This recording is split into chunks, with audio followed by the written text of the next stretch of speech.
E aí pessoal que assiste meu canal, tudo bem com vocês? Sejam todos muito bem-vindos ao nosso canal. Meu nome é Alba, você está no canal há pouco tempo e hoje nós vamos falar sobre Israel. Por quê que os evangélicos, os cristãos, eles tendem a ser pró-sionistas? E o que é ser pró-sionista? Nós vamos ver tudo isso hoje. Eu quero te dar 3 razões, 3 motivos. Tem outros, mas eu só escolhi 3 para dizer para você por que os evangélicos costumam, em sua maioria, é claro que tem sempre umas exceções, umas ovelhinhas assim com o pelo mais complicado, que divergem, mas na sua maioria, os evangélicos, os cristãos, a gente usa evangélico e cristão para tentar abarcar aí, toda essa comunidade, sabendo que há grandes diferenças dentro dela. Mas por que nós somos mais, você vai encontrar, favoráveis aos judeus, apoiadores do povo judeu? Será que é porque o cristão é bolsonarista? Ou porque ele é de direita, Não viaja não, não viaja na maionese não, porque não é bem assim. E isso você vai descobrir hoje, nesse vídeo. Mas antes, peço a você que já se inscreva nesse canal, me ajuda aí, esse canal é meu, mas pode ser seu. Se você se inscrever, der like, compartilhar, quiser fazer comentários, perguntas, fique à vontade, a gente pode bater um papo. E como nós estamos vivendo aí, nesse tempo de guerra, esses assuntos também são muito importantes para a reflexão. Então, por isso que eu vou trazer ele aqui. Bora lá? Para começar, o que é ser pró-sionista? É uma pessoa que apoia o desenvolvimento político, cultural, social, que visa o estabelecimento e desenvolvimento de um lar nacional para o povo judeu na região histórica da Palestina. Então, ser pró-sionista é isso, é você apoiar, é você apoiar e desejar e até fazer coisas, o que for possível, para que o povo judeu tenha a sua terra garantida, não seja extinto, como, por exemplo, o Hamas deseja, trazer a extinção do povo judeu. Eles desejam isso. Os países ali da Palestina sempre estão em guerra, querendo as terras de Israel, querendo destruir Israel. E agora a última investida que nós vimos foi o Irã. Essa guerra aí difícil, terrível entre essas nações, tentando de novo os palestinos ali, o povo daqueles países vizinhos de Israel, destruir Israel. E o mundo meio que está dividido, Oriente e Ocidente, uma parte ali, os que estão com os Estados Unidos, digamos, do Ocidente, eles querem proteger Israel e ajudam Israel. Mas tem um outro lado que é o Oriente, os países árabes, tendo ali Vladimir Putin como talvez o grande líder. De um lado, o Trump, do outro lado, o Vladimir Putin. E o Vladimir, junto com o povo do Oriente e os árabes, querem destruir Israel. O mundo, vamos dizer, está dividido assim.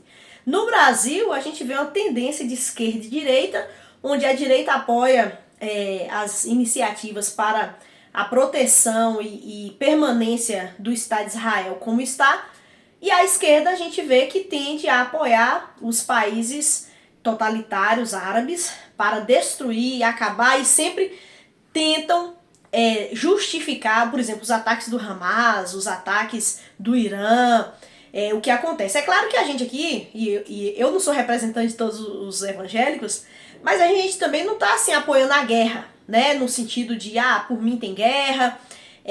Não, tem coisas que os judeus fazem que tá errado na guerra e tudo, mas isso não significa que eles devem ser extintos, como é o caso de muitos pensarem, Tem acertos e erros, mas o cristão ele tende a apoiar o Estado de Israel. E por quê? Antes de eu falar o porquê, eu queria que você pensasse comigo, não vou tomar muito seu tempo, calma, sobre esse povo. O povo de Israel é um povo que chama atenção, sério mesmo. Talvez você não seja pró-Israel, mas pensa comigo como esse povo é diferenciado. É tão diferenciado que eu vou te dar vou trazer aqui umas informações que você pode observar que em outras nações não tem esse diferencial que esse povo de Israel tem. É uma coisa assim a se pensar mesmo. Eu trouxe aqui alguns. Por exemplo, um diferencial extremo. As 3 grandes religiões mundiais têm as suas raízes no povo judeu. O judaísmo, que é uma grande religião, e a gente sabe que influenciou todo o Ocidente.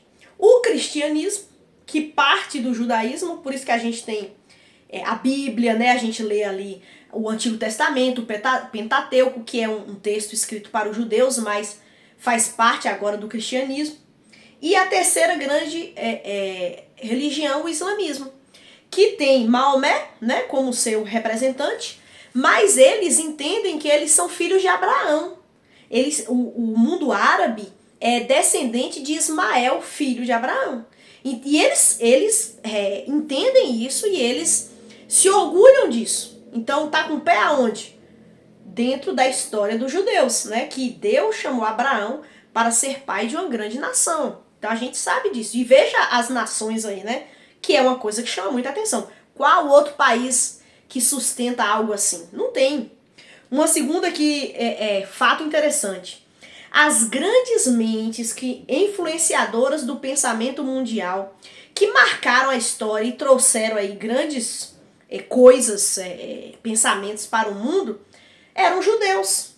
Moisés que trouxe a cultura judaica, os 10 mandamentos, e se você observar as constituições, né, a carta magna de cada país aí, tá muito baseado nos 10 mandamentos, não matarás, não furtarás, por aí vai. Moisés foi esse grande expoente judeu, não é? Jesus, obviamente a história, gente, está dividida entre antes de Cristo e depois de Cristo, não tem pra onde correr. Jesus marcou o Cristo histórico, né? Talvez alguém aqui não reconheça Jesus como Messias, mas o Cristo histórico é um marco. E todos admiram, entendem e reverenciam Jesus. Não tem pra onde correr. E Jesus, judeu, não é? Paulo foi o grande apóstolo, o grande teólogo que marcou também, escreveu cartas profundas a respeito de Jesus, do Evangelho, falando dos judeus. Karl Marx, que eu não simpatizo com as ideias dele, mas ele influencia muito a nossa sociedade, ele era judeu. Freud, com a psicanálise, né? Um homem também que trouxe aí grandes contribuições, judeu. Albert Einstein, nossa, Albert Einstein todo mundo conhece, né? Um grande cientista, judeu, mentes brilhantes. E esse povo diferenciado, né? Dessa forma.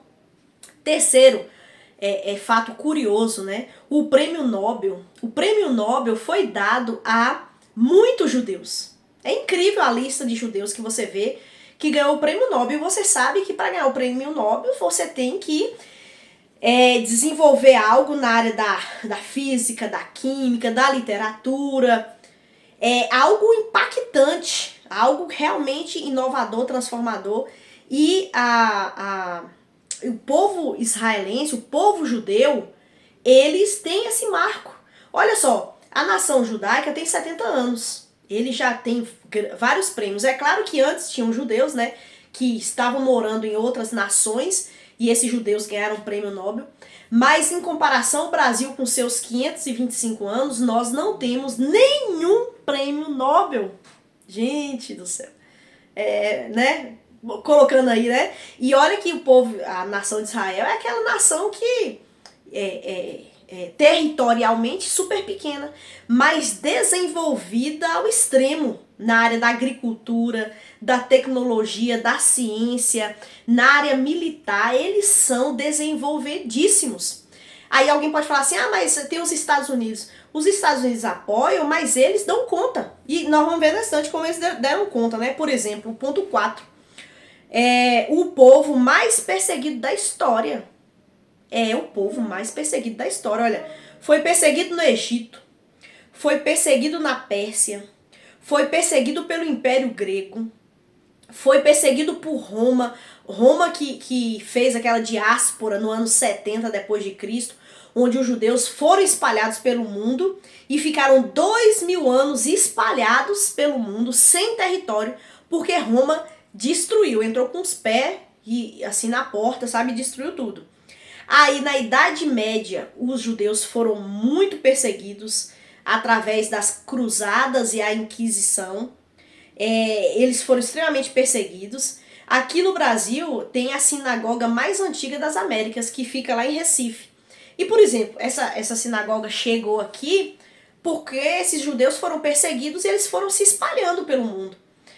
Então, assim, a perseguição, ano após ano, período após período, esse povo sendo perseguido. E o interessante é que eles não foram dizimados. Se você procurar os incas, outras civilizações, você vai ver que elas foram dizimadas. Mas o povo de Israel permanece apesar da perseguição. E eles eram perseguidos de várias formas. Até eles eram, por exemplo, forçados a serem batizados. Sabe Fernando de Noronha? Não tem a ilha Fernando de Noronha aqui no Brasil? Esse Fernando de Noronha era judeu. Mas ele foi forçado a ser batizado para, tipo assim, mudar de religião, né? E deixar o judaísmo, porque a perseguição que ele sofria era muito grande. E no período ali nazista, nós sabemos que teve uma perseguição muito grande. Lá na Itália, começou na Itália, depois Veneza e se espalhou por outros países, uns locais chamados gueto. Gueto era um local, um bairro, onde o judeu era obrigado a morar lá. Então o povo começou a ter raiva dos judeus e começou-se a ter uma ideologia contra os judeus e aos poucos foi despersonificando o judeu. Ele deixou de ser humano.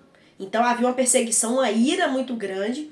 Ideologias e ideias eram colocadas ali na Europa naquele período da Segunda Guerra, no período da Segunda Guerra, né, teve a Segunda Guerra Mundial, em 1945 por ali, de que o povo judeu era um povo que não era gente. Tanto que você pode ver que no período nazista, desenhos eram feitos do povo judeu se parecendo com ratos.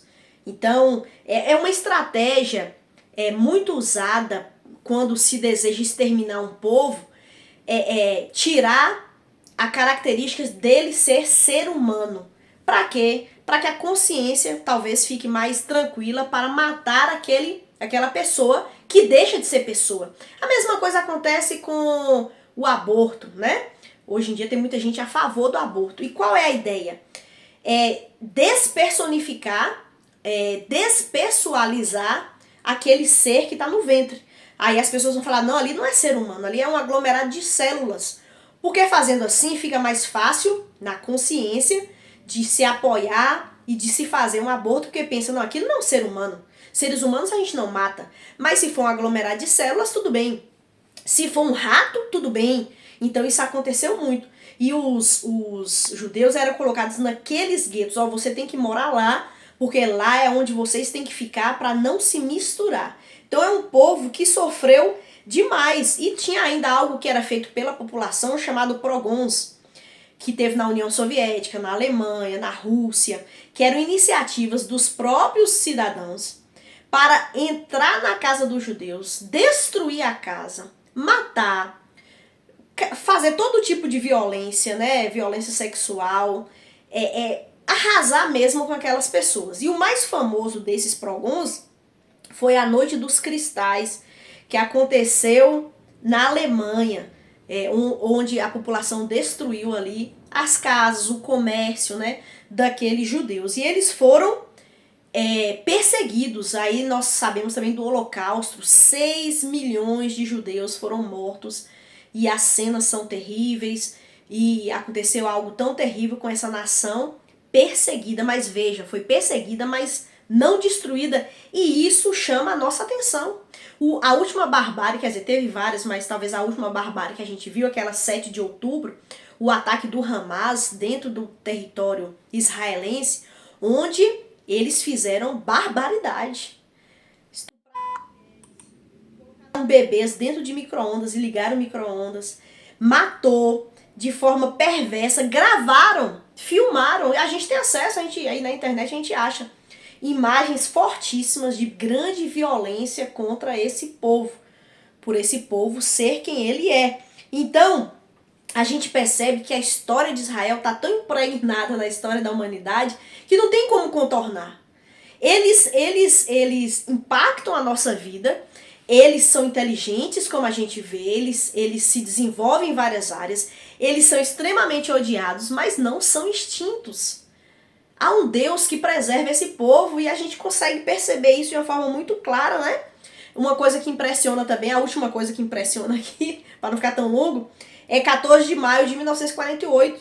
O Estado Israel proclamou a sua república e depois de 2000 anos, 2000 anos sem terra, né? Eles não tinham onde ficar, mas teve um brasileiro chamado Oswaldo Aranha ali na ONU, que foi assim uma pessoa fundamental para ajudar o povo de Israel, e proclamou-se ali a sua república. Só que 7 nações, 7 países se levantaram para destruir o Estado de Israel quando ele nasceu, naquele dia 14 de maio.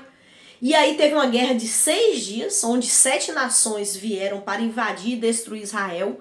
1% da população de Israel foi morta naquele tempo, em 6 dias, exterminada. Isso é um número muito grande para uma nação, 1% dela. Mas milagrosamente, o que aconteceu? Israel venceu e essas nações saíram fugidas de lá. Só pode ser a mão de Deus, porque tinha tudo para Israel ser exterminado.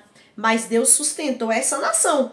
Só pode ser Deus, não tem outra explicação. E por que então os evangélicos, né, eles são pró-sionistas, apoiam o desenvolvimento político, cultural, social, que visa o estabelecimento e desenvolvimento de um lar nacional para o povo judeu na região histórica da Palestina? Porque nós, cristãos, fazemos isso? Por vários motivos, mas eu quero dar 3, baseado em Romanos. Do capítulo 9 ao capítulo 11 vai falar sobre a nossa relação com o povo judeu e esse povo, mas em especial o capítulo 9, do versículo 1 até o versículo 5. Eu não vou ler os versículos, mas eu quero trazer aqui o ensinamento. Primeiro, Paulo, que é o grande teólogo e expoente, né? Ele foi um dos pilares para a igreja de Cristo. Ele demonstra nesse capítulo a grande importância do povo judeu. E a importância do povo judeu é tão grande que ele fala assim, olha, eu queria ser amaldiçoado se, sendo amaldiçoado, esse povo fosse salvo. Então, Paulo trocaria, se possível fosse, a sua salvação para que o povo fosse salvo. A gente vê então a importância que é ocupada por esse povo dentro daqueles que foram os escolhidos por Deus para trazer os ensinamentos da doutrina da igreja. Então Paulo, ele revela, ele mostra que esse povo é especial para Deus e tem uma importância muito grande para Deus. Então esse é o nosso primeiro ponto. Esse povo tem uma importância muito grande diante de Deus, muito grande diante daquele que foi o apóstolo que trouxe a doutrina da igreja. E esse apóstolo disse, olha, se eu pudesse, eu seria amaldiçoado para esse povo ser salvo. Esse povo é especial, esse povo é querido. E Paulo coloca isso. Segundo, eles têm uma posição legítima diante de Deus. Capítulo 9, versículo 4 e 5. Eles têm, de Romanos, né? Eles têm uma posição legítima diante de Deus. A eles pertencem os patriarcas, é uma coisa que Deus estabeleceu para eles. A eles o culto, então nós vemos que Deus deu a eles o templo, Deus deu para eles as instruções para adoração. A ideia, digamos assim, primordial era para ser uma missão centrípeta, onde nós, os povos, veríamos o povo judeu adorando a Deus e seríamos atraídos para Deus a partir da adoração desse povo. Foi o que de certo modo aconteceu, mas pela desobediência tomou outros rumos, mas era isto. Foi dado a eles a lei foi dada ao povo de Israel. o sacerdócio foi dado a esse povo, as promessas foi dado a esse povo, porque afinal de contas, esse povo, ele nasceu de uma forma muito especial. Deus que falou para eles, para Abraão, Abraão, sai da tua terra, da tua parentela, do lugar onde você vive e vai para a terra que eu te darei e em ti serão benditas todas as famílias da terra. Então, a esse povo pertence esses privilégios exclusivos. E terceiro, nós temos uma dívida para com esse povo. Porque a promessa que Deus disse a Abraão seria qual? Em ti serão benditas todas as famílias da terra. Nós somos benditos, nós somos abençoados por causa dessa nação. Por quê? Porque dessa nação nasce na figura humana o Deus encarnado. O nosso Deus encarnado é judeu, é filho daquela terra. Então nós entendemos a posição, o privilégio e a bênção dada para aquele povo. Então nós reconhecemos que esse povo é especial, que esse povo Deus tratou com eles e Deus ainda tem planos e projetos para esse povo no futuro. A igreja não substitui Israel, igreja é uma coisa, Israel é outra. Hoje nós vivemos nesse período que a gente chama de graça, esse período chamado de igreja, mas no tempo oportuno Jesus virá. Será implantado o reino ali em Israel, o milênio vai acontecer, o templo será novamente construído, as nações irão adorar a Deus ali em Jerusalém, as nações que estarão ali naquela época vão segurar nas roupas dos judeus, pedindo para eles levarem eles até Deus. Então é um povo especial, sim, e nós compreendemos isso. E louvamos a Deus pelos seus propósitos, pelos seus desígnios, pela maneira que Deus age. É claro que a gente não apoia coisas erradas que esse povo faz. É claro que a gente não está aqui dizendo, ai que bonito tudo, mas a gente entende a sua posição. E entendemos que nenhuma nação deve ser dizimada, extinta, destruída, mas que cada um tem o seu lugar na história, no mundo, na humanidade. E é por isso eu tirei esses três motivos, né, do porquê que os cristãos costumam ser pró-sionistas. Costumam ser, né? Porque você sabe, sempre tem alguém assim destoando. Mas é isso. Espero ter esclarecido para você. Espero ter sido bênção. E quero te ver aqui nos próximos vídeos, tá bom? Se você ficou aqui até esse final, quero te agradecer. E quero pedir pra você, já que você tá aqui, se inscreve no canal, deixa like, compartilha, me ajuda, né, a crescer e a poder desenvolver mais aqui nessa plataforma, tá bom? Obrigada, Deus abençoe e até a próxima.